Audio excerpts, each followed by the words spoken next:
Hey guys, it's Adrian. Welcome back to my channel. It's quarterly reading challenge time. For those of you who don't know, every quarter I post a video that talks about my reading goals, my challenges for those particular 3 months. So we're going to start with my recap from last quarter so I can keep myself accountable because that's what this is all about. And then tell you my new challenge for my next reading quarter. So if you're interested, you're welcome to join in with me on these challenges. They're so much fun. And if they don't fit you, you also can make your own challenges. It really helps me to broaden my style of reading. I tend to read a lot of YA fantasy and I need to start branching out and reading more things, and I have found in the past couple of months that I really do enjoy other things, so I need to not just stay in my comfort zone. Not a good idea.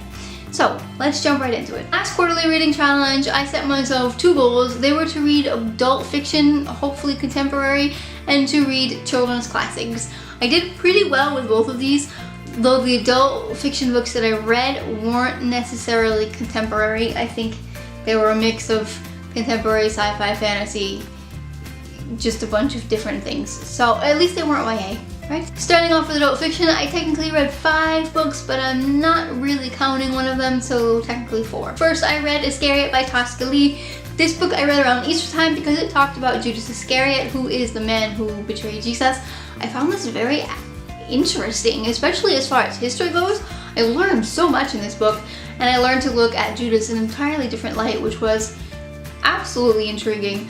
I really enjoyed this book. I gave it a 4 or 4.5 stars. 4.5, I think. Next up was an adult thriller / mystery, which I didn't find very thrilling or mysterious. That was The Bad Things by Mary Jane Riley. This follows a girl named Alex, and when 15 years ago, Alex's young niece and nephew were stolen and murdered. Alex is currently a journalist, so she's trying to find out what actually happened, and things kind of unfold, and I was disappointed because it sounded very intriguing and it wasn't as intriguing as I was hoped.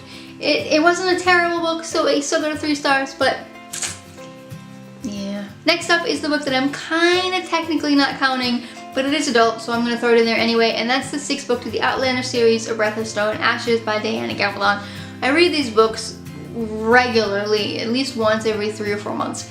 This one doesn't really count because it wasn't really challenging, but it was an adult book, so I'm putting it out there. And then we have The Night Circus by Erin Morgenstern. I'm assuming this is adult. I didn't actually look it up, but it's not YA, I don't think. If it is, let me know down below, but I'm pretty sure this is adult fantasy. But anyway, this one got a 4.5, 4.75 stars. I really enjoyed this one. I've talked about it a lot already, so I'm not going to get into it in too much detail, but I understand now why people enjoy this book so much.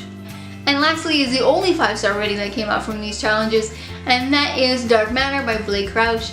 This book was phenomenal. I talked about this in my May and June wrap-up, so if you haven't seen that, you can go check that out.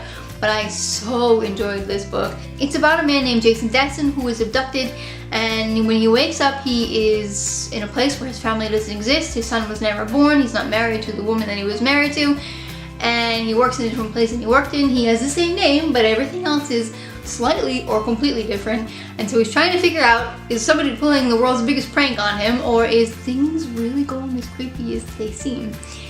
This book had me on the edge of my seat the entire time. I loved this book. If you have not read it yet, you need to do so right now. Go. Next up was to read children's classics, so I do, and it definitely got me interested in children's classics, so I probably will be reading more in the coming months. But the 2 that I read were Pippi Longstocking by Astrid Lindgren. This book was so cute. I can imagine that Pippi Longstocking is every 8, 9, 10, 11-year-old girl's hero. She is just fantastic. It was a book that I thought was really nice, really simple, and down to earth, which I find difficult to find. Every kind of book has a lot of magic in it, or maybe scary elements, which some kids are just not yet ready for. This book is just so innocent and so lovely, and my 8-year-old loved it. My 6-year-old and I are currently reading it again. She is loving it, and I loved it. It got a 4.5 stars from me.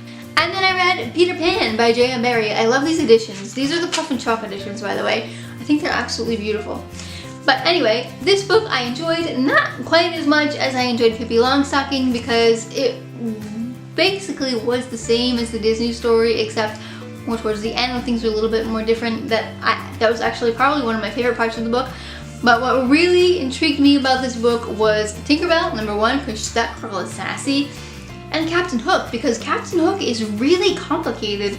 I really want to know more about Captain Hook, so I'm interested to read any Captain Hook stories. So if you have any, leave them down below so I can go check them out. Moving on to my reading challenge for this quarter, so for July, August, and September, I've got 3 challenges. Usually I only have 2 challenges per quarter so I can get in a bunch of books for each challenge, but I wanted to challenge myself a little bit more now that I'm growing in my reading and in the number of books that I'm reading. I feel like I can handle it. So I've got 3 challenges. The first challenge is to read more books from the library. Right now, near my new house, we have a library that has English books. They don't have a huge selection. It's not if you would go into an English-speaking library. Because if you don't know, I live in the Netherlands, so most of the books that are in the library are Dutch translations of books. And I don't really like to read Dutch translations. I'm very fluent in Dutch, but it still takes a little bit more effort for me. It's not as relaxing as reading an English book, because English is my first language, if you can't tell. But anyway, so because of the fact that there's this new library here, I really would like to start getting into the practice of loaning books from the library, because there are so many books that I want to read that I don't necessarily need to buy. Because if I keep buying every book that I want to read, I'm just wasting money on books that I probably won't even like. So my quarterly reading challenge number 1 is to read at least 4 books from the library in the next 3 months. The second reading challenge, because I enjoy the children's classics so much, I thought that I would kind of move up a little bit in age, but not too much. So I would like to read at least 1 or 2 middle grade books. I don't usually read middle grade books. I usually have a hard time relating to middle grade books. But I don't want to give up. I haven't read that many, so it's difficult for me to just judge them as a whole until I've read more of them. So the coming 3 months, I would like to read some more middle grade books. And challenge number 3 is to complete at least 1 series.